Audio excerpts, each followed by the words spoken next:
Hi friends, welcome to nonstop cooking. இன்றைக்கி நம்ம குஷ்கா பிரியாணி தான் செய்ய போகிறோம்.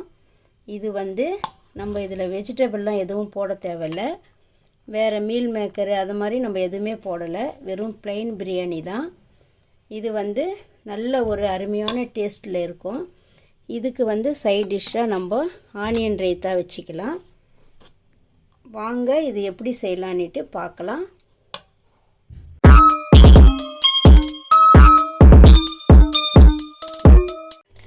இப்போ நான் இந்த குஷ்கா பிரியாணி செய்கிறதுக்கு 3 டம்ளர் அரிசி எடுத்திருக்கேன். இது புல்லட் அரிசி தான். இந்த டம்ளரில் 3 டம்ளர் எடுத்திருக்கேன். இது கிராம் கணக்கில் அரை கிலோ ஆகுது. இதை நம்ம ஒரு 1/4 ஹவருக்கு கொஞ்சம் தண்ணி ஊற்றி நல்லா கழுவிட்டு ஊற வச்சிடலாம். இதில் இப்போ நம்ம ஒரு மிக்ஸி ஜாரில் கொஞ்சம் ஒரு 2 இன்ச்சு இஞ்சி துண்டு நம்ம இது மாதிரி சின்ன சின்னதாக கட் பண்ணியிருக்கோம். இதிலே போட்டுடலாம். இதில் ஒரு 15-20 பல் பூண்டு, சின்ன பூண்டுன்றதால நான் 15-20 அது மாதிரி எடுத்திருக்கேன். நீங்கள் பெரிய பூண்டாக இருந்தால் ஒரு 10 அந்த மாதிரி எடுத்துக்கோங்க. இதில் ஒரே ஒரு பச்சை மிளகாய் போட்டுக்கிறேன். இதில் கொத்தமல்லி கொஞ்சமாக கொத்தமல்லி போட்டுக்கிறேன். கொஞ்சம் புதினா. இதை நம்ம நல்லா நைஸாக அரைச்சி எடுத்துகிட்டு வந்துடலாம். இப்போ நம்ம ஒரு பாத்திரம் ஒன்று வச்சுட்டு இதில் நம்ம ஒரு 4 டேபிள் ஸ்பூன் எண்ணெய் விட்டுக்கலாம்.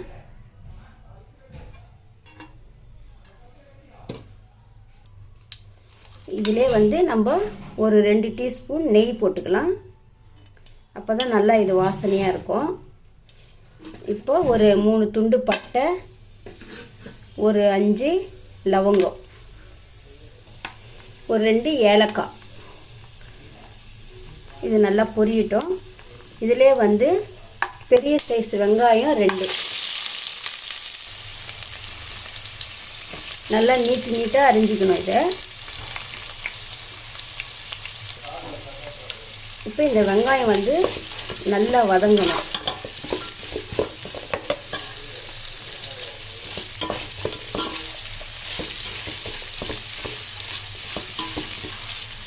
இது நல்லா கொஞ்சம் பொன்முருகலாக கொஞ்சம் நல்லா வதங்கணும் இந்த வெங்காயம். இப்போ பாருங்கள், இந்த வெங்காயம் எப்படி நல்லா செவந்து நல்லா பாருங்கள் நல்லா வதங்கி இருக்குது. எண்ணெயிலே நல்லா அப்படியே எப்படி மொறுமொறுன்னு ஆகிட்டு பாருங்கள். இதிலே நம்ம புதினா, கொத்தமல்லி, இஞ்சி பூண்டெல்லாம் அரைச்ச விழுது போட்டுடலாம்.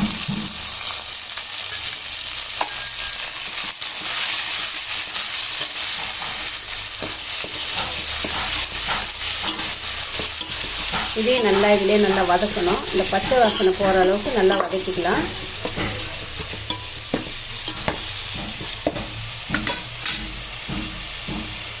இதில் 3 பெரிய சைஸ் தக்காளி போட்டுக்கலாம்.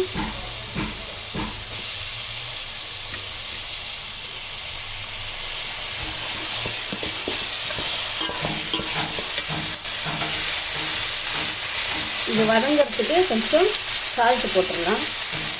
இந்த தக்காளி நல்லா வதங்கி வரணும். இதில்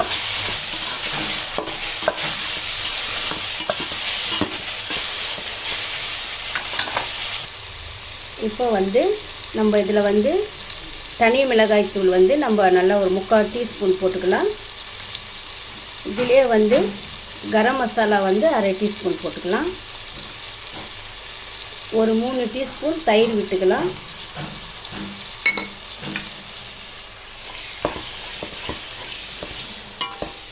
இது நல்லா கிரேவி மாதிரி பாருங்கள் நல்லா வதங்கி இருக்குது பாருங்கள். இப்படி இந்த அளவுக்கு நல்லா வதங்கணும். இது இப்போ இந்த கிரேவி பாருங்கள் நல்லா அப்படியே எண்ணெய் பிரிஞ்சு நல்லா வதங்கி இருக்குது. இதில் நம்ம ஒரு அரை டீஸ்பூன் மஞ்சள் தூள் போட்டுடலாம். போட்டுட்டு நான் 3 டம்ளர் அரிசி எடுத்திருக்கேன், புல்லட் அரிசி. இதுக்கு 1க்கு 2 டம்ளர், 3 டம்ளருக்கு 6 டம்ளர் தண்ணி விடுறேன் நான். இதில்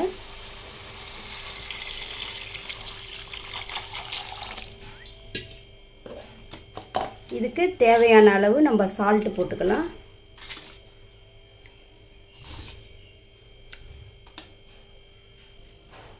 இப்போ இது நல்லா மூடி போட்டு கொதி வரட்டும். இப்போ வந்து இந்த தண்ணி நல்லா கொதி வந்துடுச்சு. நம்ம வந்து இந்த அரிசியை வந்து இதில் போட்டுடலாம்.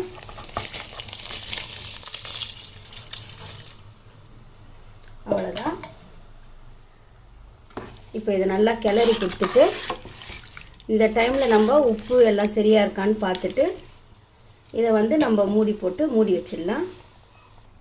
இது வந்து இப்போது நம்மளுக்கு மீடியமாக தீ போட்டு நம்ம இதை வேக வைக்கணும். அதிகமான தீ போடக்கூடாது.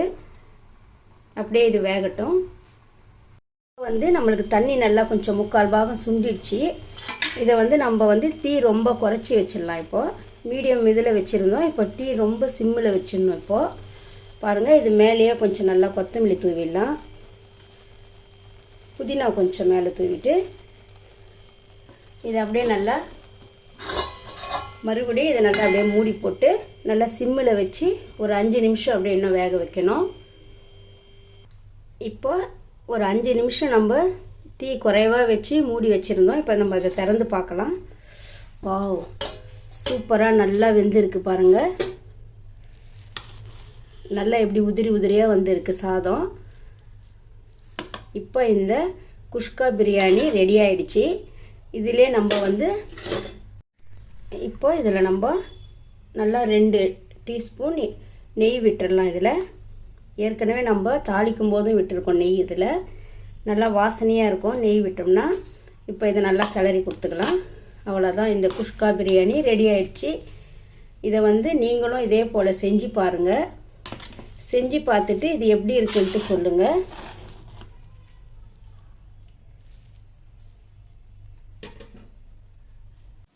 இந்த வீடியோ உங்களுக்கு பிடிச்சிருந்தா லைக் பண்ணுங்க, ஷேர் பண்ணுங்க, கமெண்ட் பண்ணுங்க, சப்ஸ்கிரைப் பண்ணுங்க.